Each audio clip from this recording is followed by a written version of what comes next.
Kutsal kitabımıza yönelik özellikle gerek Avrupa ülkelerinde ve gerekse dünyanın değişik yerlerinde farklı frakasyon şeklinde ifade ettiğimiz, tahrik ve provokatörlük olarak da ifade edeceğimiz çok farklı zaman dilimlerinde maalesef bu devam etmektedir. Tabii şimdi bunun devam etmesinin birçok nedeni vardır. Birincisi özellikle hak batıl mücadelesi devam ediyor. Yani Müslümanlar var olduğu müddetçe küfür hiçbir zaman durmayacak, batıl ehli hiçbir zaman durmayacak ve sürekli kendi emellerine ulaşmak adına sürekli bulandıracaklar, karıştıracaklar ve Müslümanları bu konuda zayıf gördükleri anda bir şekilde üzerlerine gelmeye çalışıyorlar. Tarihte de bu böyleydi. Yani biz bu tür saldırıların, bu tür necis eylemlerin sadece çağımıza has olarak görmemeliyiz. Yani Peygamber sallallahu aleyhi ve sellem kendi zamanında bile özellikle şairler özel olarak tutuluyordu. Efendimiz sallallahu aleyhi ve sellemin şahsına yönelik her türlü hiciv ve hakaretvari şekilde şiirler ve yazılar yazılıyordu. Yani dolayısıyla bu böyle devam edecektir. Ama burada önemli olan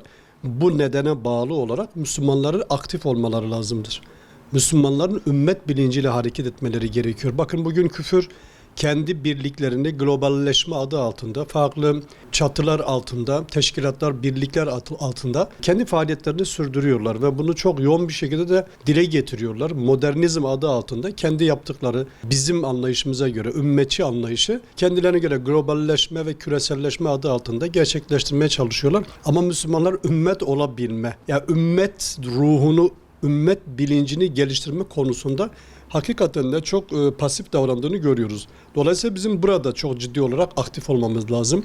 Harekete geçmemiz lazım. Özellikle bugünkü çağda yapılması gereken her türlü eylemlere karşı makul ölçüleri dahilinde kendi savunmamızı, kendi kutsal değerlerimize sahiplenmemizi en güzel bir şekilde ifade etmeye çalışırız. Gerek platformlar anlamında, gerek görsel medya anlamında, gerek yazısal medya anlamında, gerek sosyal medya anlamında her alanda Müslümanların aktif olmaları lazım. Yani sadece ülkemiz olarak söylemiyorum. Bütün dünya Müslümanları için bunu özellikle dile getirmeye çalışıyorum. Bir başka husus da neden olarak gördüğümüz, özellikle Avrupa'da ciddi manada yükselen İslam'ın gür sesidir. Ve bu da onları çok ciddi manada etkilemektedir. Olumsuz olarak onları etkiliyor. Çünkü onlara göre İslam'ın gelmesi kendi hegemonyalarının, otoritelerinin ve sömürü anlayışlarının yok olması anlamına gelecektir. Dolayısıyla burada bu tür sömürgecilik anlayışına, emperyalizm anlayışına ters gelecek olan her ne varsa kaşındıracaklar ve karıştıracaklar. Bu kaçınılmazdır. O yüzden özellikle İslam'ın çok ciddi manada sesinin Avrupa'da yükseliyor olması bir neden olarak bu şekilde görüyoruz ve Allah'ın izniyle bu gür sedanın önüne hiçbir engel de geçemeyecekti. Yani şu anda dikkat ettiyseniz her ne kadar bu eylemlerin, bu necis eylemlerin arkasında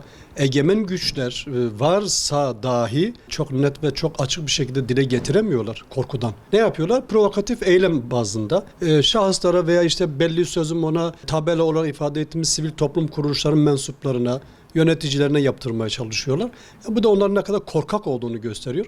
Dolayısıyla bu manada biz bunu da bir gelişme olarak görüyoruz ve Allah'ın izniyle Avrupa'da İslam'ın sesi daha da yükselecektir ve oradaki Müslüman kardeşlerimizin de bu manada göstermiş oldukları çalışmalarından, gayretlerinden, emeklerinden, faaliyetlerinden de tebrik ediyoruz ve inşallah bunun devamı daha da yoğunlaşacaktır.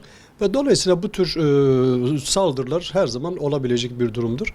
Bu manada biz hem okumalıyız hem dini değerlerimize, kutsal değerlerimize sahip çıkmalıyız. Hem de özellikle bugün Avrupa'da bu tür eylemlere ciddi anlamda tepkilerimizi en makul ölçüler dahilinde dile getirmeye çalışmalıyız. Ve tabii ki bunlar olmazsa ne olur? Bunlar olmasa da daha önce de birçok kez dile getirmiştim. Avrupa kendi ayağına kurşun sıkacaktır.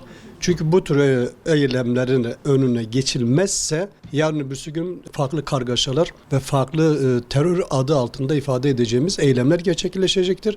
Ve bu konuda yine en çok onlar zararı görecekler. Dolayısıyla cezai müeyyidelerin getirilmesi, uluslararası hukuku bu manada çağırmaları ve uluslararası hukukun da bu anlamda devreye girmesi lazım. Yoksa dediğim gibi kargaşa ve terör eylemleri meydana gelmesi kaçınılmaz olacaktır. Ve bu da herkesin kendisine vereceği ciddi bir zarardır. Onun için özellikle bu hususda herkesin kaçınmasını istiyoruz. Peygamber Sevdaları Vakfı olarak da biz bunu en güzel şekilde dile getirmeye çalışacağız. Ve bundan sonra da bu tür tertiplenen olaylara karşı dimdik olarak ayakta durduğumuzu ifade ediyoruz. Ve tepkilerimizi en gür bir şekilde ifade etmeye çalışacağız inşallah.